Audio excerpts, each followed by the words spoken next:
All right, good morning, everybody, and welcome to IGTV. With us this morning, we have William H. Murray, and Bill will be discussing the worst case scenario. Go ahead, Bill. I heard it again this week. The worst case scenario. The term was used as if it were an essential planning tool. Let me tell you a story. At the direction of the board of directors, the IT staff of a national property and casualty insurance company developed a backup and recovery contingency plan, as contrasted at least to a business continuity plan. They found themselves in a bind between the board, who said the plan costed too much, and the auditors, who said that it was inadequate. No amount of planning skill can deal with magical expectations and requirements. Many of us have been there, and I was called in to mediate. I was not terribly surprised by what I found. First, the IT staff was trying to develop the plan early by themselves and then get buy-in late of the other stakeholders. More about that on another day. Second, and to the point of today's talk, it seemed that every time the staff thought that they had a plan, the auditors would identify another case in which it would not work. The staff would add a new capability to address the new case. The board tended to look less at the capabilities than the total cost. Admittedly, the board of a property and casualty insurer looks at the cost a little differently than might a banker or a manufacturer. The insurers ask themselves, how much insurance must I sell to cover that cost? How much coverage would I offer for that amount of money if it was paid to me as a premium? How much coverage could I buy for that much money? The board could not even judge the capability in the plan, but they were certain that the cost was too high. Of course, the problem was the failure to properly identify the objectives of the plan. Allowing the auditors to hypothesize cases late clearly was not working. No matter the plan, they were always clever enough to come up with a new case in which it would not work. A plan that can deal with the worst case scenario has infinite cost. What case then?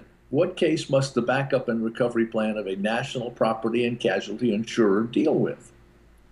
We concluded that such a company would have to recover from any disaster that both it and the majority of its policyholders survived. Certainly it has no obligation to recover from the destruction of its own. Certainly it has an obligation to recover from the destruction of its own premises. It must survive a community disaster like an earthquake. It must survive a regional disaster like Katrina.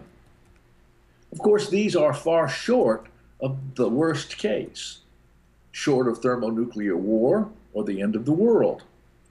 Of course, the scope of the event was not the only thing that had to be agreed upon, but also the expected rate. How often was this going to happen? Relatively, Katrina, once every 100 years, a fire on their own premises, perhaps once every 40. Finally, IT had to agree with the business as to the mean time to recovery and the point of recovery for each application. The faster and more completely one wants the application back, the more one can expect to pay. The closer one wants to recover to the point of failure, for example, close of business on the day before the event, the more one can expect to pay. It is a major mistake to project onto all applications the requirements of the most critical or the most urgent. This might force you into a strategy that requires you to replace in days capabilities that it took years to create in the first place. Can you say proportionality? Any capability that can deal with the worst case scenario will have infinite cost. While these assumptions are difficult to identify and agree upon, such agreements are essential to an effective and efficient plan. They are necessary to being able to satisfy both the auditors and the directors. The knowledge, skills, and abilities for negotiating them are part of those that identify us as information assurance professionals and for which we are paid the big bucks. See you next week. Thanks, Bill. And that's our issue today with William H. Murray. And we'll see you next week, Bill.